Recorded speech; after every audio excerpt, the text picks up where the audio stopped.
O Túnel da Liberdade 2 é um dos elefantes brancos que envergonham a cidade.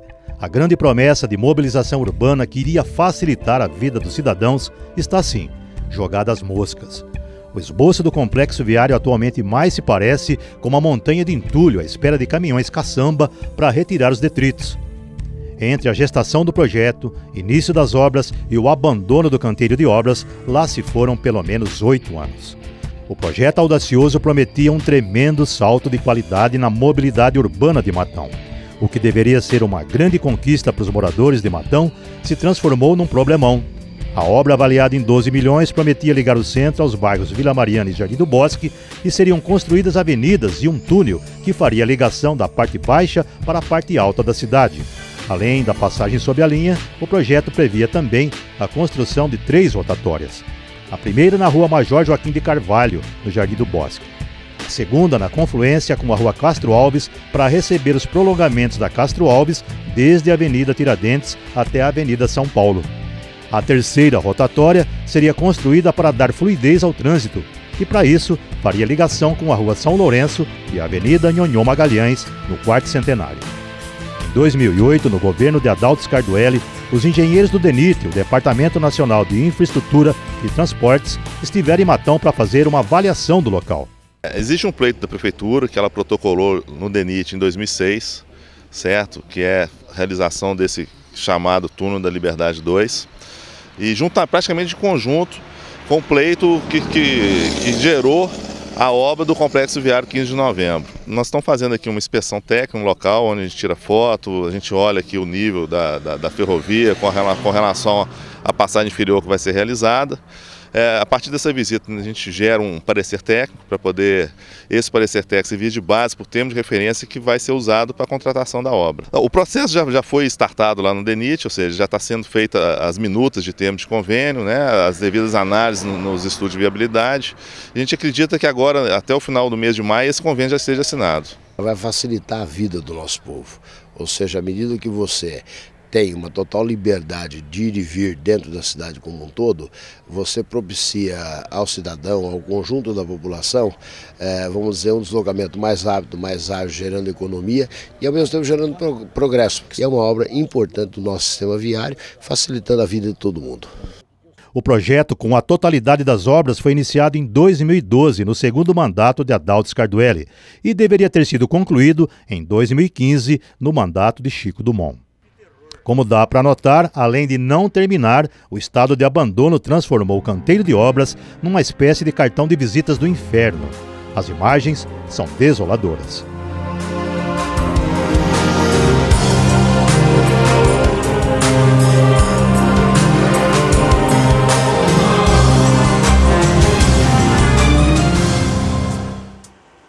De promessa de mobilidade urbana, o Túnel da Liberdade se tornou um pesadelo. Durante a sua execução, houve paralisações e retomadas da obra como se ela tivesse sido projetada para ser feita em etapas. Em 2015, quando teria de ser concluída, o prefeito Chico Dumont anunciou o início de uma segunda etapa. Em maio do mesmo ano, o prefeito Chico Dumont reuniu o secretariado e a imprensa para a assinatura de uma ordem de serviço para a continuidade da construção do Túnel da Liberdade 2. Os recursos para a construção do complexo viário foram orçados em 11 milhões agora. O dinheiro viria do governo do estado, por meio do programa Desenvolve São Paulo. A previsão de entrega agora foi estipulada em mais 12 meses, portanto o prazo para o término da obra seria maio de 2016, último ano do mandato do prefeito Chico Dumont. A assinatura para início das obras entre a Prefeitura e também a empresa responsável foi assinada no gabinete do prefeito nesta quarta-feira pela manhã. Nós conversamos com o prefeito Chico Dumont, que falou das obras, principalmente do complexo Túnel da Liberdade 2. O nosso compromisso, né, isso aí vem inclusive desde o tempo do prefeito Adalto, que gestou tudo isso, né, iniciou essas obras e agora nós estamos realmente dando andamento justamente com os recursos que a gente conseguiu através do Desenvolve São Paulo, que é uma agência do governo do estado de São Paulo. A gente conseguiu esses recursos justamente para fazer obras de infraestrutura urbana, para melhorar a mobilidade urbana do nosso município. E sempre se pensou em fazer justamente esse Túnel da Liberdade 2, né, que liga o Bosque ao Balista, ao Quarto Centenário, ao centro da cidade e a todos esses outros bairros do outro lado. Então, é muito importante isso que está acontecendo, e essa obra vai ser uma obra muito importante, porque além daquilo que vai ser feito com relação ao próprio Túnel da Liberdade, vão haver obras ao entorno dele, e também com recursos que a gente conseguiu do Invest São Paulo, outras obras importantes também de recapeamento para melhorar, inclusive, a mobilidade urbana do nosso município. O prefeito Chico ele deu a ordem de serviço dia 13 de maio desse ano e desde então as obras iniciaram. Esse complexo de obras não é só aqui o túnel, tem o recap das ruas da cidade e o prolongamento da Castro Alves. Então todas as obras, todas as frentes de serviço estão em andamento, dentro do cronograma, com recurso já disponível, né, pelo Desenvolve São Paulo. Então a gente espera, né, que se os tempos ajudar, e vai ajudar pelo que a gente está vendo, até maio de 2016 essas obras já estão conclusas e entregues para a população. Então tudo dentro do cronograma, tudo dentro da normalidade. Todas as 3 obras de infraestrutura viária que está dentro desse pacote de obras estão em andamento. Então nós estamos com a Castro Alves, o prolongamento, aqui a transposição de linha férrea, que é o Túnel da Liberdade, também em execução, e o recapeamento das vias da cidade também. Então todas as frentes desse contrato de infraestrutura urbana estão sendo executados ao mesmo tempo para que nós consigamos cumprir o prazo, que é maio de 2016, porque o nosso cronograma com o governo do estado, né, que está financiando essa obra, é de 1 ano. Então, em maio do ano que vem, tem que estar tudo prontinho já para a população utilizar. Essa ponte é um planejamento antigo, essa obra do Túnel da Liberdade. Então, toda a infraestrutura que nós estamos fazendo em volta já era pensando nela. Então, a ponte da Nhonhô Magalhães, que é ali na Rua São Lourenço, vai integrar o complexo viário. Ela vai ser um retorno para quem precisar voltar para o túnel, ir para a parte alta. Então ela vai integrar esse complexo de obras. Foi feita antes, como já disse, como já estava planejado, né? Então ela já foi inclusive colocada no ponto correto, onde ela tem que estar, e agora ela integra todo esse complexo de obra de infraestrutura. Pois bem, veio maio de 2016 e o que foi feito da obra não chegou nem perto do que havia sido programado. Até o fim do ano, a movimentação no canteiro de obras praticamente desapareceu. Até que em agosto de 2016, ninguém foi mais visto no local. O que sobrou do túnel é isso que as imagens mostram.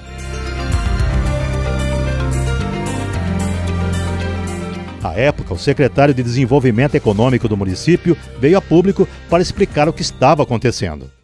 A nossa equipe de reportagem encontra-se no canteiro de obras do Túnel da Liberdade 2, que há 2 semanas não apresenta movimentação alguma, o que chamou a atenção da população, que passou a questionar o que estaria acontecendo. Por isso está aqui com a gente o secretário de Planejamento, William Bassi, para esclarecer, né, William, por que está parado. O que aconteceu, William? Olha, aqui na verdade nós estamos bem no meio do canteiro, essa parte aqui é uma das rotatórias, né?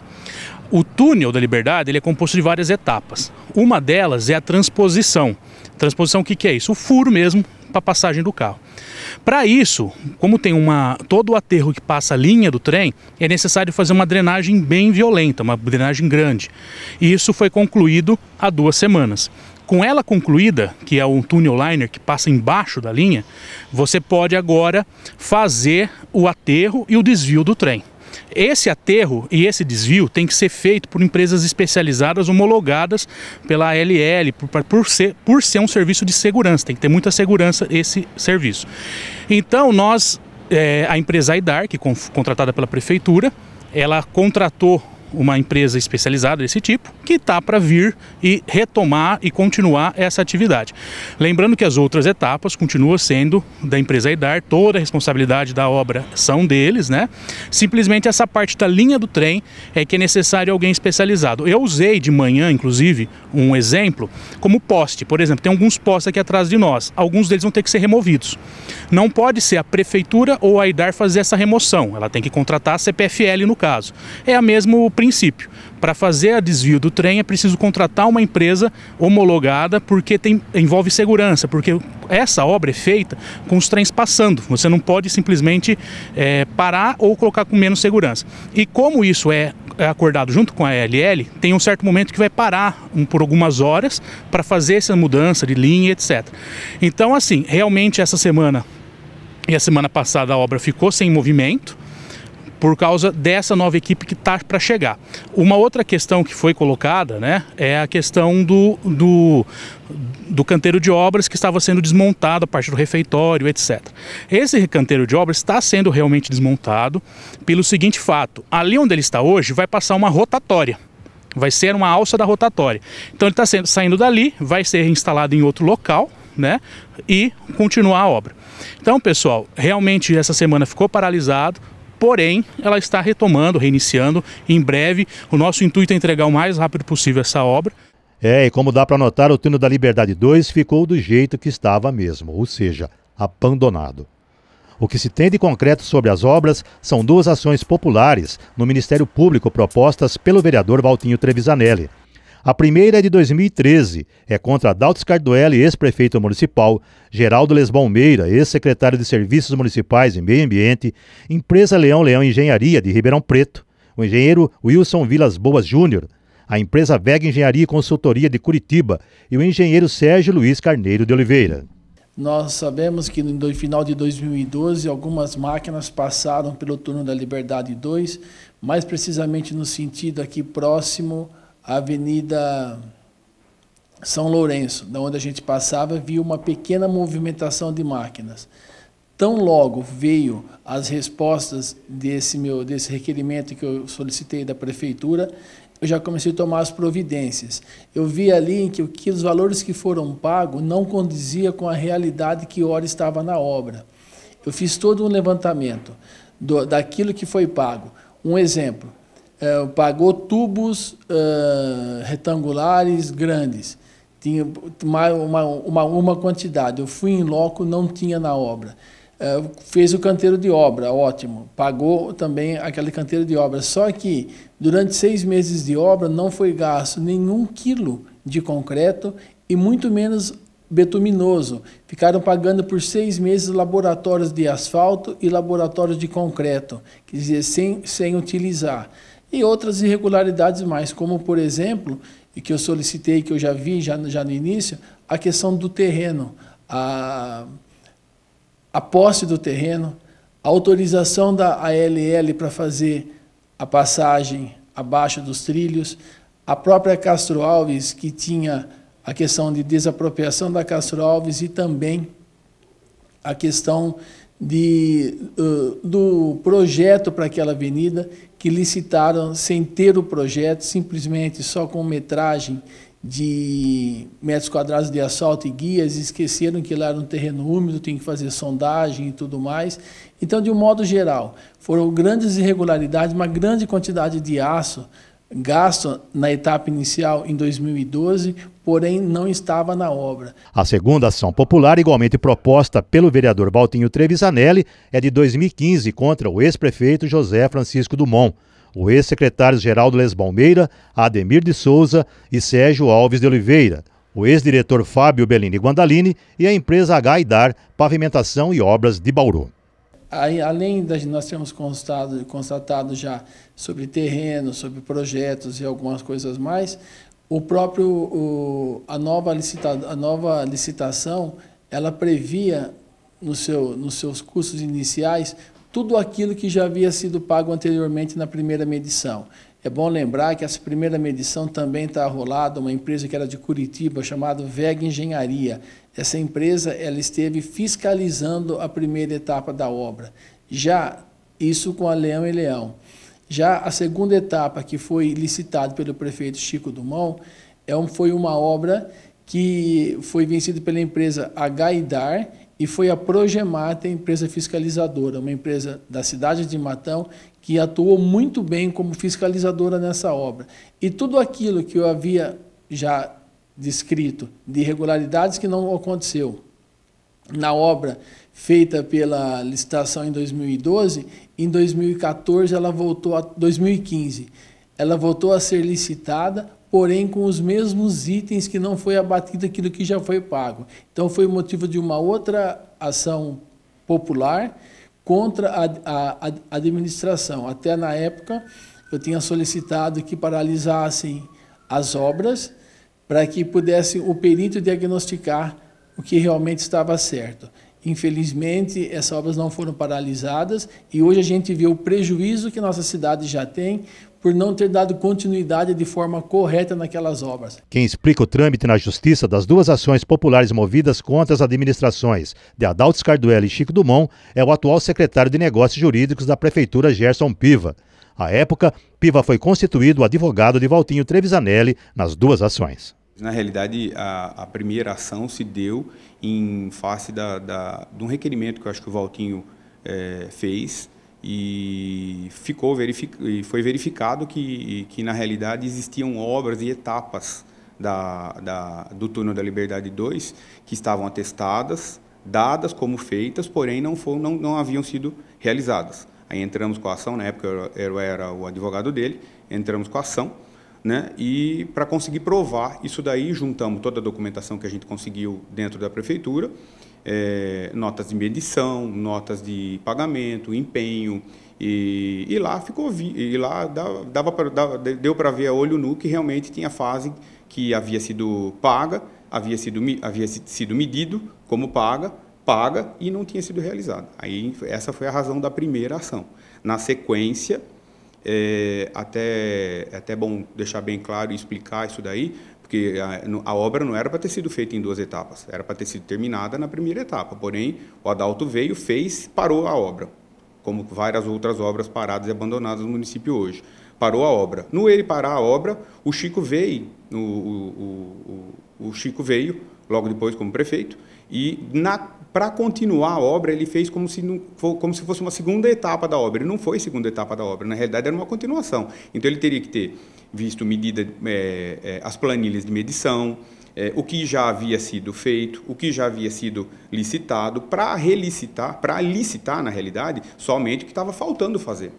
E o que aconteceu não foi isso. O que aconteceu foi que houve várias etapas que, como já haviam sido medidas e pagas, foram relicitadas nessa segunda ação, entendeu? E, por conta disso, nós entramos com uma terceira ação, que é uma ação cautelar para antecipação de provas, onde a gente pede para ser feita uma perícia no local para ver o que realmente foi feito, o que realmente tem lá enterrado, quais as obras que foram feitas no solo, no subsolo, quais as obras que foram feitas acima do solo, entendeu? Isso aí é a perícia que vai determinar o que foi feito e o que não foi feito ainda naquela obra. O que tinha que ter sido feito era terminar a obra quando o Adalto começou. Ter terminado a obra do jeito que o Adalto começou. Aí o Chico vem e, como não tinha terminado, né, ele assina uma outra ordem de serviço com uma licitação que foi feita até com itens que já haviam sido pagos e medidos e pagos, né, e colocou e acrescentou no projeto o prolongamento da Rua Castro Alves, né? Foi isso aí que o Chico fez. Na realidade, foi isso daí que ele fez. Porém, onde há indício da lesão ao erário? Na primeira fase. Na primeira fase, quando você vem com uma medição, quando você vem com uma nota fiscal e quando você vai no local e vê que aquela parte não foi feita. Na segunda, onde há indício de lesão ao erário? Quando você vê que já devia ter sido feita aquela parte da obra e você está vendo ela licitada, ela está sendo feita uma licitação novamente, ela está sendo relicitada. Né? Então, um tubo, uma tubulação que já devia ter sido pronta e concluída na primeira parte, vamos dizer parte, né? Mas quando o Adalto fez a obra, né, está sendo licitada novamente para que fosse feito agora sim pela outra empresa. Na primeira empresa, a Leão Engenharia, se eu não me engano agora, se não me falha a memória, Leão Engenharia, e a segunda a Gaidar. Além do aspecto estético horrível, as obras abandonadas deixam para o cidadão, que é quem paga as contas, 3 questões fundamentais. A primeira, passados 10 meses da atual administração, qual é a avaliação técnica e jurídica do túnel da Liberdade 2, por exemplo? Bom, diante de uma série de problemáticas, Esteves, com relação à execução da obra, prestação de contas junto ao Desenvolve São Paulo, que é o órgão que financiou a obra, né, do qual o financiamento, inclusive, por falta de prestação de contas, foi bloqueado o valor, né? Nós fomos em busca justamente de poder discutir a possibilidade de justificar certinho essas prestações de contas, que já paralelo à problemática física do local, existe um estudo técnico e jurídico através de uma sindicância para poder apurar todos os problemas, né? Então hoje o Desenvolve São Paulo já entendeu a necessidade emergencial de retomar a obra. A segunda pergunta é, e agora? O que será feito desse monstrengo aqui? O que foi discutido num primeiro momento, Esteves, com o Desenvolve São Paulo, foi a necessidade de poder fazer algo de forma emergencial. O que a gente entende como forma emergencial é a questão de recompor a Major Joaquim Gabriel de Carvalho, até em função hoje dela estar criando uma erosão e uma trinca no talude da linha férrea, né? Nós entendemos que a São Lourenço, onde nós liberamos em janeiro para tráfego de veículos, hoje é um problema de mobilidade urbana até em função de não ter asfaltamento, de não ter iluminação correta. Então nós entendemos que nós temos que recuperar a mobilidade urbana da São Lourenço e recompor de forma emergencial também a Major Joaquim. A questão do túnel é algo que nós vamos ter que discutir com mais tempo, até porque hoje, passado tanto tempo, né, e que a obra era para ser concluída em 2015 e de lá para cá, a depreciação de valores do que foi licitado, do que foi financiado, já não cobre mais a obra toda. Então o túnel vai ficar para um segundo momento e nesse momento nós vamos fazer o que é necessário fazer de forma emergencial para recuperar os danos que estão aqui no local. A terceira pergunta coloca o poder público na parede. A população quer solução, mas acima de tudo, ela quer um compromisso com o prazo. Nós esperamos, Esteves, que até a segunda quinzena de novembro seja feita a contratação e dada a ordem de serviço à empresa, né, que porventura vier apresentar a melhor proposta, não só de preço, mas também dentro de todas as condições técnicas, para que a gente possa preservar que a execução da obra vai atender toda a qualidade técnica e que também nós vamos conseguir finalizar a obra, né, e não parar para o meio do caminho. Então a ideia é retomar até a segunda quinzena de novembro e dentro de 60 a 90 dias a gente conseguir concluir 100% do que está sendo proposto dentro da execução dessa etapa que nós vamos contratar. Compromisso isso. Compromisso, é algo que nós desde o primeiro dia de governo já fomos em busca da solução.